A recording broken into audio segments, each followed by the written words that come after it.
비가 보슬보슬 내리던 1982년 봄날이었습니다. 그때 제 나이 겨우 7살. 저는 시장 어귀 오래된 쌀가게 앞에 쪼그리고 서 있었죠. 빗방울이 가느다란 제 어깨 위로 툭툭 떨어졌지만 저는 엄마 손을 놓을까봐 온 신경이 곤두서 있었습니다.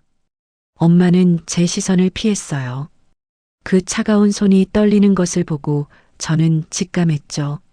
뭔가 아주 잘못되고 있다는 것을요. 엄마는 제 머리를 쓰다듬으며 힘없는 목소리로 속삭였습니다. 영순아, 여기서 조금만 기다려. 엄마 금방 올게. 평소와 다른 그 말에 어린 저도 무언가 이상하다는 것을 느꼈습니다. 저는 있는 힘을 다해 힘껏 소리쳤어요.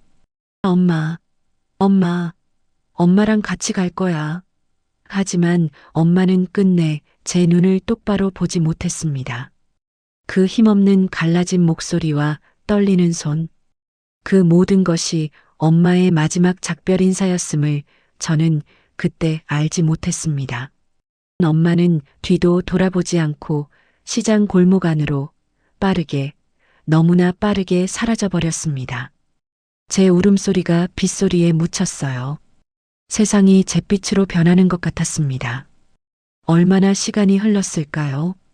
제 눈앞에 정갈한 한복을 입은 낯선 중년 여인이 나타났습니다.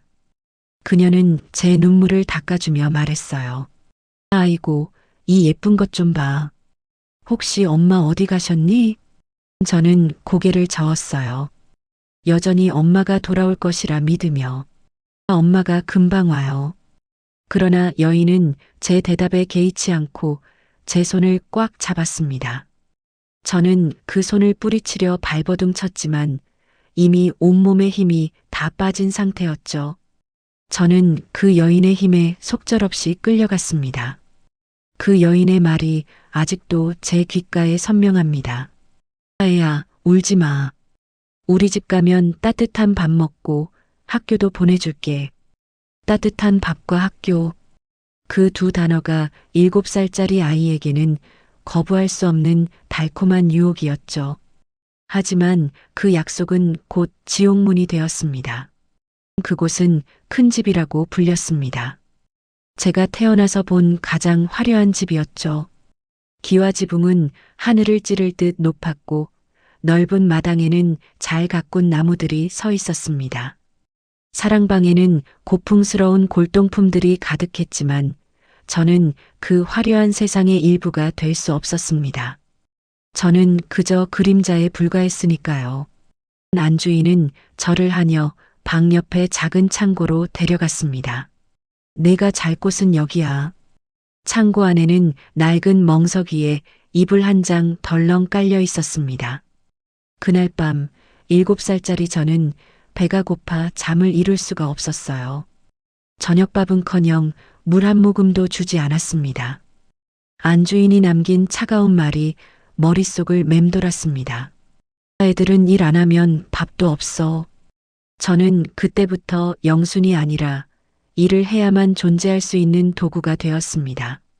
다음 날 새벽 5시 저는 마당을 쓰는 것으로 하루를 시작했습니다. 손에 쥐어진 빗자루는 제 키보다도 무거웠죠. 겨울이면 차가운 우물물로 빨래를 해야 했고 설거지는 끝이 없었습니다. 제 손은 금방 트고 갈라졌습니다. 손등은 늘 빨갛게 부어올랐고 아픔은 익숙한 일상이 되었어요. 그 혹독한 5년 동안 저는 단 한 번도 학교 문턱을 밟아보지 못했습니다. 너 같은 애가 무슨 학교야. 일이나 해. 안주인의 이 비웃음은 저의 꿈과 희망을 짓밟았습니다.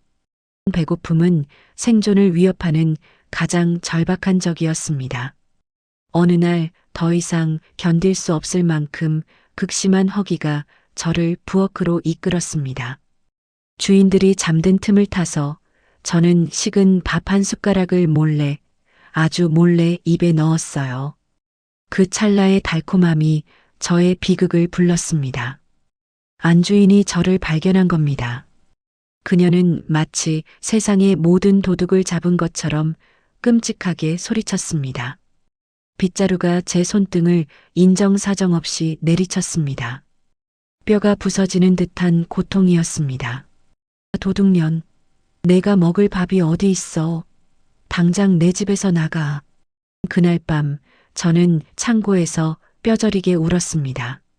빗자루에 맞은 손등의 통증보다 더 아픈 것은 제가 도둑년이 되었다는 수치심이었죠. 엄마는 지금 뭐하고 계실까? 오빠와 동생들은 잘 지내고 있을까? 저는 엄마가 나를 버린 것이 아니라 나를 살리기 위해 어쩔 수 없는 선택을 했을 거라고 간절히 믿고 싶었습니다. 그 믿음만이 제가 그 창고에서 버틸 수 있는 유일한 희망이었으니까요. 그렇게 5년이 흘러 저는 12살이 되었습니다. 몸은 훌쩍 컸지만 마음은 여전히 7살에 갇혀 있었죠. 그러던 어느 날 큰 집에 낯선 사람들이 들이닥쳤습니다. 그들은 주인들에게 거칠게 소리쳤습니다. 빚 갚아. 당장 갚으라고. 주인 아저씨의 사업이 망한 거였습니다. 큰 집은 순식간에 아수라장이 되었고 저는 구석에서 두려움에 떨고 있었습니다. 안주인이 울부짖으며 제 팔을 붙잡았을 때 저는 그날의 충격을 평생 잊을 수 없습니다. 그녀의 눈빛은 절망과 광기로 가득 차 있었습니다. 그녀는 제게 돌이킬 수 없는 말을 던졌습니다. 야, 너는 내가 사왔으니 너를 데리고 갈 수 없어. 이 빚을 어떻게 갚아? 너라도 어디다 팔아야겠어. 그 말에 온몸의 피가 얼어붙는 것 같았습니다. 제가 누군가의 딸이 아니라 사온 물건이었다는 충격적인 사실, 그리고 또 팔린다고? 라는 공포가 저를 덮쳤습니다. 5년 전 엄마에게 버려진 줄로만 알았던 저는 사실 돈에 의해 팔려왔던 것이었습니다. 이 배신감은 제가 겪었던 모든 배고픔과 매질보다 더 참을 수 없는 고통이었습니다. 이제 저는 생존을 위해 어떤 행동이라도 해야 했습니다. 그날 밤 주인들이 빚 문제로 정신이 없는 틈을 탔습니다. 한겨울 밤이었지만 저는 망설일 틈이 없었어요. 다시 팔려가서 또다시 노예처럼 살 수는 없었습니다. 저는 맨발로 창고를 박차고 나왔습니다. 신발을 신을 시간도 없었습니다. 차가운 눈밭이 발바닥을 때렸지만 통증조차 느껴지지 않았어요. 오직 도망쳐야 한다는 절박한 본능만이 저를 이끌었습니다. 저는 온 힘을 다해 뛰었습니다. 뒤에서 누군가 쫓아오는 환청에 시달리며 좁고 어두운 밤거리를 질주했죠. 차가운 바람이 뱃속까지 파고들었지만 멈출 수 없었습니다. 그렇게 얼마나 달렸을까요? 저는 결국 인적이 드문 거리에서 경찰에게 발견되었습니다. 경찰서에 끌려갔을 때 저는 울음조차 나오지 않았습니다. 이미 제 눈물샘은 5년 전에 말라버린 것 같았죠. 저는 신원불명으로 고아원에 보내졌습니다. 하지만 역설적이게도 그곳이 큰 집보다는 나았습니다. 적어도 매일 맞지는 않았으니까요. 그곳은 제게 최소한의 안전을 제공했습니다. 고아원 생활은 비교적 평화로웠지만 저는 평생을 누군가에게 의지할 수는 없었습니다. 18살이 되자 세상은 제게 이제 성인이니까 스스로 살아야지 라고 냉정하게 말했습니다. 저는 어디로 가야 할지 잠시 망설였지만 결국 제가 알고 있던 그 장소로 돌아갔습니다. 제가 버려졌던 그 시장, 그 어귀로요. 저는 그곳에서 다시 시작하고 싶었습니다. 어쩌면 그곳에 남아 엄마를 기다리고 싶었는지도 모릅니다. 처음에는 좌판에서 채소를 팔았습니다. 새벽 4시에 일어나 도매시장에서 가장 싱싱한 물건을 떼왔고 저녁 8시까지 쉼 없이 일했습니다. 남들 2배로 일해야 겨우 하루를 버틸 수 있었죠. 손님들은 가끔 저를 안쓰럽게 보며 물었습니다. 아가씨, 부모님은? 저는 애써 웃으며 대답했어요. 혼자 살아요. 그 말 한마디가 제 20년 고독을 압축하고 있었습니다. 저는 일에 미쳐 살았습니다. 쉬는 날 없이 오직 힘든 일만이 저를 살게 했습니다. 손은 굳은 살이 박히고 어깨는 굽었으며 얼굴에는 세월의 흔적이 깊게 새겨졌습니다. 하지만 그 고독한 땀의 대가로 마침내 저는 제 가게를 갖게 되었습니다. 영순이네 반찬 가게. 20년 만에 얻은 제 이름 석자가 박힌 간판이었습니다. 간판을 달던 날 저는 20년 만에 처음으로 소리내어 울었습니다. 그것은 기쁨의 눈물이 아니었습니다. 엄마, 나 이만큼 컸어. 이제 괜찮아. 라는 슬픈 고백이었습니다. 물질적으로는 안정되었지만 제 내면은 여전히 텅 비어 있었습니다. 가게가 잘 되고 돈도 모였지만 밤만 되면 그날이 떠올랐습니다. 시장 어기, 빗소리, 그리고 엄마의 떨리던 손. 엄마는 왜 나를 버렸을까? 그 질문은 마치 저주처럼 저를 잠 못 들게 했습니다. 성공 후 찾아온 이 공허함이야말로 38년 아픔의 가장 큰 증거였습니다. 저는 성공했지만 진정한 안식을 얻지 못했습니다. 옆 가게 아주머니가 던진 사소한 한마디가 저의 멈춰있던 시간을 움직였습니다. 영순아, 너 혹시 엄마 찾아볼 생각 없니?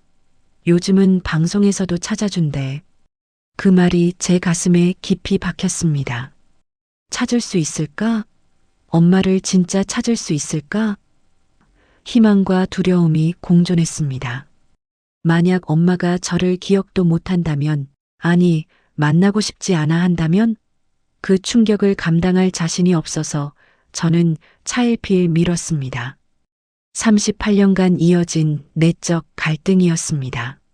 45살이 되던 해, 저는 더 이상 과거에 갇혀 살 수 없다는 것을 깨달았습니다. 더 늦기 전에 이 불면의 밤을 끝내기 위해 저는 결심했어요. 찾아보자. 엄마를. 저는 용기를 내어 면사무소에 갔습니다. 실종 신고 접수가 가능할까요? 38년 전에 헤어진 어머니인데요. 직원은 난감한 표정을 지었습니다. 38년 전이면 기록이 없을 수도 있어요. 그리고 당시 어머니 이름도 정확히 아세요? 저는 고개를 떨궜습니다.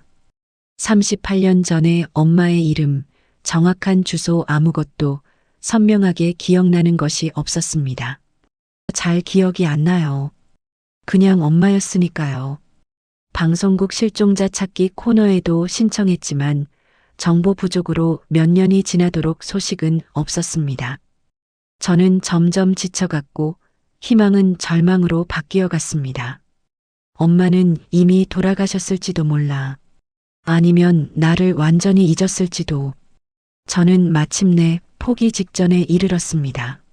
그때 다시 한번 옆 가게 아주머니가 저에게 새로운 길을 제시했습니다. 영순아, 내가 봉사활동 좀 해보는 게 어때? 마음도 좀 추스를 겸. 저는 고개를 끄덕였습니다. 그래, 나보다 더 힘든 사람들을 도우면서 살자. 내 아픈 마음을 치유할 수 있는 다른 방법을 찾자. 이 결심은 단순한 취미가 아니었습니다.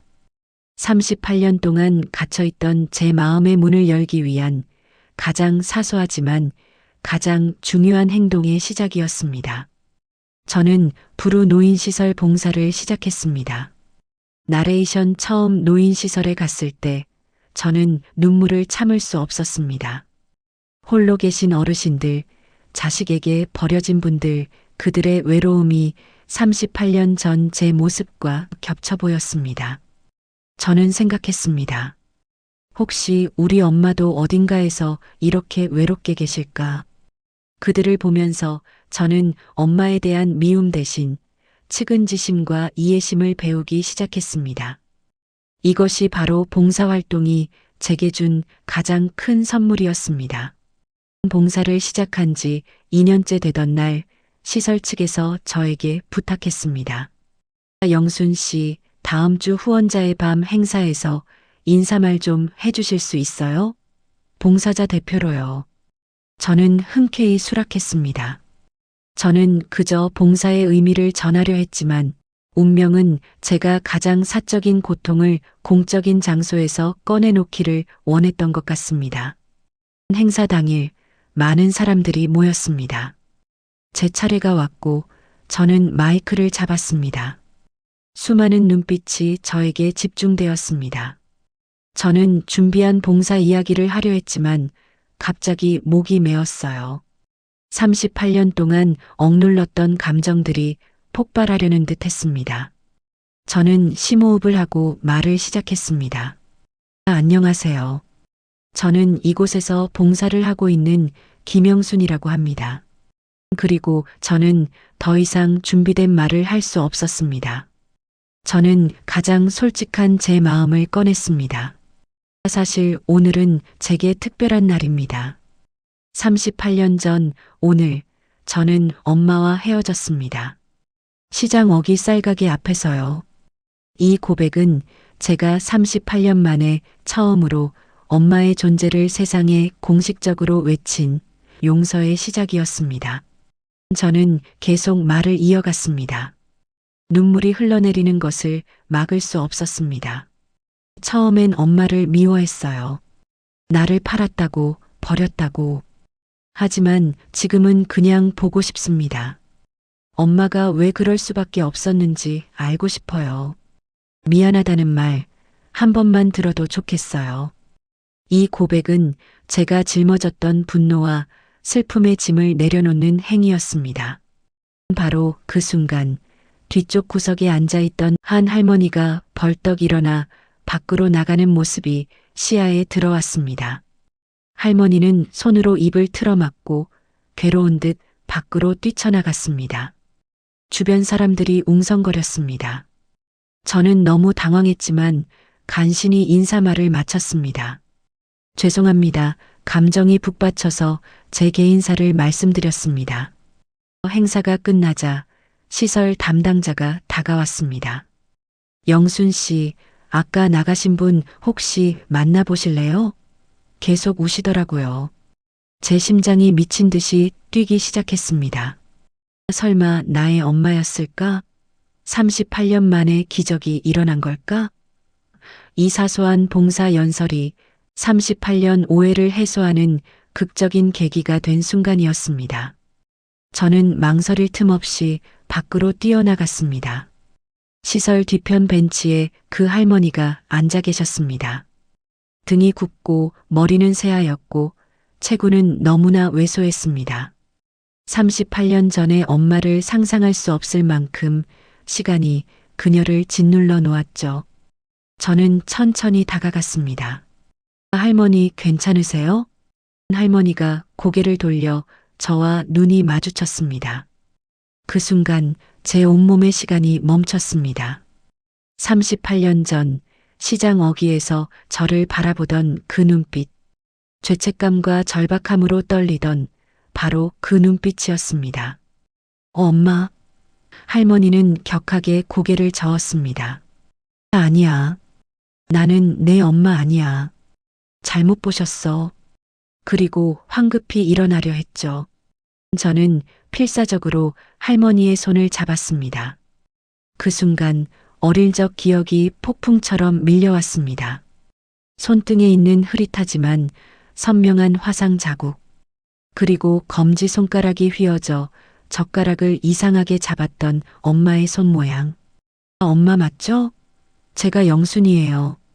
엄마 딸 영순이에요. 할머니의 몸이 무너지듯 떨렸습니다. 영순아, 그리고 할머니는 바닥에 주저앉아 통곡했습니다. 미안하다. 정말 미안하다. 엄마가 죄인이다. 용서하지 마라. 저는 엄마를 끌어안았습니다. 38년간 묵혀뒀던 눈물이 터져나왔죠. 엄마, 왜요? 왜 그때 저를? 엄마는 흐느끼며 38년의 오해를 풀었습니다. 그 애는 흉년이었어. 내 동생들이 굶어 죽어가고 있었어. 식구들을 먹여 살려야 한다고 내 아빠가 너를 데리고 나갔어. 나는 못 막았어. 차마 못 막았단다. 저는 엄마를 팔았던 것이 아빠였으며 엄마 역시 고통받는 피해자였음을 깨달았습니다. 엄마는 눈물을 닦으며 말을 이었습니다. 나중에 찾아갔어. 널 데려오려고. 하지만 그 집 사람들이 이미 이사를 갔더라. 그 뒤로 평생을 찾아다녔어. 경찰서, 방송국 다 다녔어. 하지만 내 소식은 없었어. 두 사람은 한참을 울었습니다. 미움은 사라지고 오직 이해와 연민만 남았습니다. 엄마, 이제 괜찮아요. 그날 엄마도 힘들었죠? 이제는 미워하지 않아요. 그냥 보고 싶었어요. 엄마는 제 손을 꽉 잡았습니다. 영순아, 엄마가 이제라도 밥 해줄게. 내가 좋아하던 된장찌개. 저는 웃으며 고개를 끄덕였어요. 네, 엄마. 같이 먹어요. 이제 같이. 그날 이후 저는 엄마를 제 집으로 모셔왔습니다. 엄마는 처음엔 사양했지만 저는 우겼죠. 엄마, 이제 제 곁에 계세요. 제가 엄마 밥 지어드릴게요. 지금 엄마는 제 가게에서 함께 일하세요. 손님들에게 반찬을 담아주며 해맑게 웃으시죠. 가끔 제게 말씀하세요. 영순아, 엄마 정말 행복해. 이렇게 함께 있을 수 있어서. 요즘 저는 다시 그 시장 어귀를 걸어요. 이제 그곳은 저를 버린 버려진 자리가 아닙니다. 다시 만남의 자리예요. 누군가를 용서한다는 건 결국 38년의 미움으로부터 나를 해방시키고 나를 구원하는 일이라는 걸 배웠습니다. 그리고 가족이란 피가 아니라 함께 밥을 먹고 함께 웃는 그 시간이라는 것을요. 이 이야기를 끝까지 봐주셔서 진심으로 감사드립니다. 이 사연에 깊이 공감하셨다면 저희 모녀에게 힘이 될 수 있도록 구독과 좋아요를 눌러주시고 여러분의 진심 어린 응원의 댓글을 정중하게 요청드립니다. 여러분의 행동 하나하나가 저에게는 큰 응원이 되고 더 좋은 이야기를 전할 수 있는 힘이 됩니다. 이 영상의 내용은 실제 사건을 바탕으로 각색한 허구입니다. 다음에도 감동적인 이야기로 찾아뵙겠습니다. 감사합니다.